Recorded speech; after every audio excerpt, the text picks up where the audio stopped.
Hello, my name is Ellison. I am a strategic analyst here at the Hague Center for Strategic Studies, and I am joined today by Dr. Gergely Németh as part of the Hague Strategic Foresight Forum talks here in The Hague.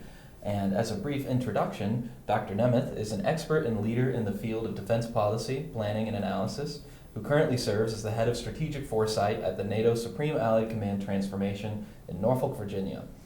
Prior to joining the branch with a view to revitalizing it, Dr. Németh served as Director for Defense Policy at the Hungarian Ministry of Defense, and prior to this, he served in senior positions at the NATO headquarters in Brussels as Deputy Defense Counselor, Senior Defense Planning Expert at the Defense Planning at the Hungarian Ministry of Defense, and also served 4 years as an analyst in the Hungarian General Staff, J5. Dr. Németh, thank you very much for joining us here today. Thank you. Thank you, Davis, for the invitation. Of course. So first I want to ask, how does Strategic Foresight Branch at ACT organize its work? So I should start with the context, actually, to talk a little bit also about Allied Command Transformation. So NATO ACT, as you know well, is the headquarter which is dealing with the transformation of the alliance's military instrument of power. In order to do it successfully, actually it is focusing on maintaining the military and technological edge of the alliance, and it is also introducing new solutions through experimentation, innovation, and simulation and wargaming. Amongst others, and very importantly, it is delivering capabilities, multinationally funded and collectively funded capabilities for the alliance, and as part of its portfolio, it is also looking into the future. So it is anticipating the future operating environment, how its characteristics are changing, what is to come. And actually we are focusing more on change than horizons. So in order to understand the future requirements, for military capability development, for strategy development, we actually look into change today and then we extrapolate the potential implications. For that, we have organized ourselves into a research, analytic, and advisory team, actually. And we have horizon scanning capabilities with trends analyst, the whole section, and we have military implications capabilities organized into a section which is also dealing with a special data analytic practice which we call net assessment, which is, as you are aware of it, which is about comparing trajectories of the blue and the red side in order to come to conclusions which can inform warfare development and to anticipate potential change in doctrines, conduct of warfare, capability and force designs. Well, it's certainly a great team there in Norfolk that does a great piece of work. And last year you actually published one of those pieces of work, the 2023 Strategic Foresight Analysis, one of the flagship publications of your branch and of ACT itself. What were some of the main findings of that report last year?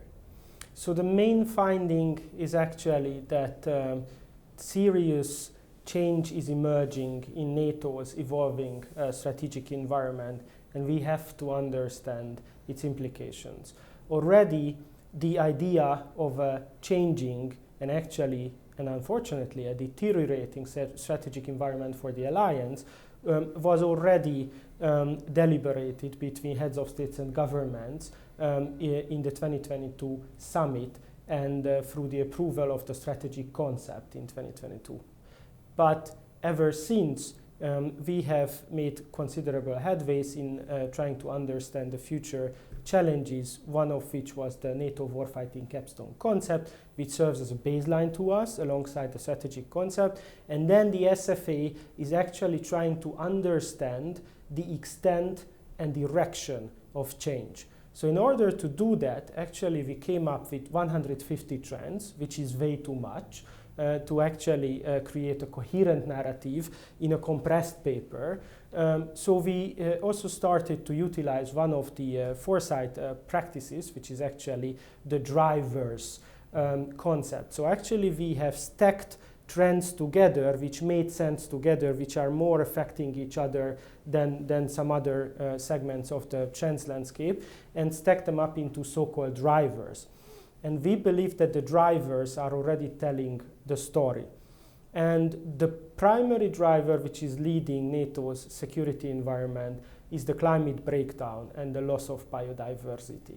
This was, of course, not without proper discussions, because for a warfare development command, it obviously takes certain courage to actually start with something which is, for the layman, it's not necessarily directly impacting warfare development. But of course it is, and not only impacting warfare development, future force designs, the way we operate under austere circumstances, austere climate conditions, but it also, of course, affects NATO's strategic neighborhood, because the effects of the climate breakdown are initially impacting more the southern neighborhood, but then unfortunately, because of the overall volatility of the whole collapse of the ecosystem, actually it is already impacting us, and it is going to incrementally impact us.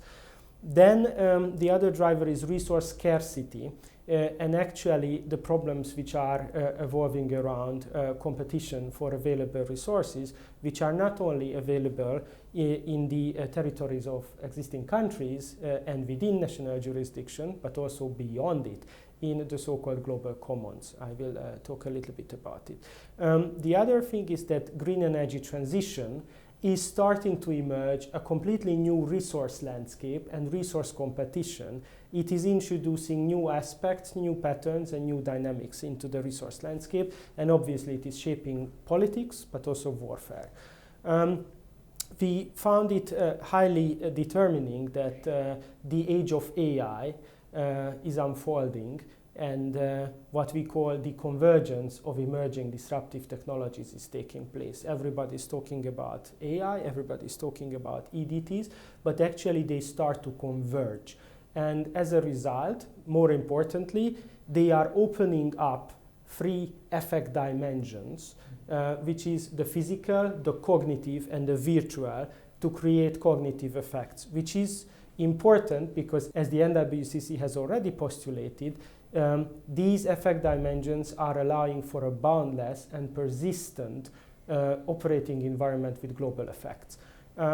Then we looked into geoeconomics, and obviously this is important, and it's especially important to understand how decoupling of the global economy, if at all, is taking place. And what we have seen is, interestingly, is that the digital global economy is actually not decoupling, it's becoming stronger. But it's true that there are new concerns with supply chain transparency, supply chain security, and there is a renewed regionalization in the global system, which is, once again, it's a strategic implication, but just to directly link it to something else, militaries, especially naval powers, maritime powers, will have to think more thoroughly on actually what changes and what new tasks it may imply for them.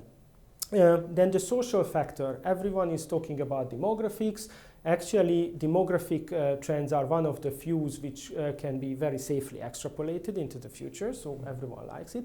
So we did look elsewhere to find a harder challenge, and actually this is the impact of human networks. So actually self-organizing networks which are enabled by a global virtual environment, where the key attribute is that they organize themselves faster and they exchange information faster, enabled by the virtual environment, than ever before. And actually, as a result, they are also adapting faster than traditional structures like states or armed forces, and creating a very new dynamics. And then we can look into increasing commercialization and the increasingly robust commercial actors and their appearance on the battlefield, maybe as a decisive game-changing agent, but we can also look into violent and non-violent actors, violent and non-violent non-state actors alike, who are changing regional dynamics by their newfound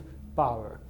And then, of course, the final driver is the rules-based international order in transition, and actually in itself it would amount to a really robust research to understand the multiple futures, the multiple potential trajectories for that. But what is very important is that NATO needs to continue to uphold the rules-based international order, but in order to be successful in that, we have to understand the challenges which are aiming at the rules-based international order and which are aiming to undermine it. So this is basically the full set of our drivers. And what are the implications?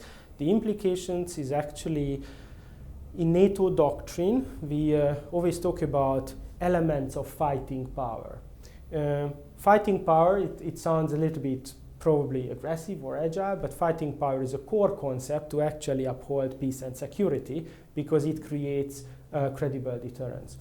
And so fighting power has physical elements, which is an AIFV or a main battle tank or the soldiers. It has a moral element, which is very important, the way we conduct warfare, the way we think on violence, and the proper acceptable conduct of warfare. And then there is a conceptual element, which is actually how we are developing our own strategy, doctrines, tactics all along from the ground up. And basically the main conclusion is that though not all the changes are new, not everything is changing, and not everything is getting worse, we see significant potential which is decisively impacting our existing concepts on peace and war and the conduct of warfare. So this is why NATO ACT is steering the alliance forward towards more data-centric, data-enabled approach in a multi-domain environment, in a multi-domain enabled environment. And this is why our collectively funded capabilities, as well as the defense planning capability requirements, are now increasingly informed by our long-term findings in order to make the necessary changes today to create force designs which are fit for the future. So just to make sure that as we travel along the 10-15 years development spans, for example, a brigade or some smaller maritime combatant unit, because the biggers would take more than 10-15 years actually. So just to make sure that these capabilities arrive into the future, which we are preparing for. So that was a long answer probably. No, some fascinating findings and clearly some important implications for NATO. Dr. Németh, thank you very much for your time, and thank you for your contributions to our event today. Thank you. Thank you for the invitation, and on behalf of ACT, let me express that we think it's really important to bring together academia, industry, main defense policy and security and military experts from the Netherlands, and representing NATO ACT here is a true honor. And thank you for the support all along our strategic foresight analysis, which you have been a part of, and HCSS was very helpful. Of course. Thank you again. Thanks.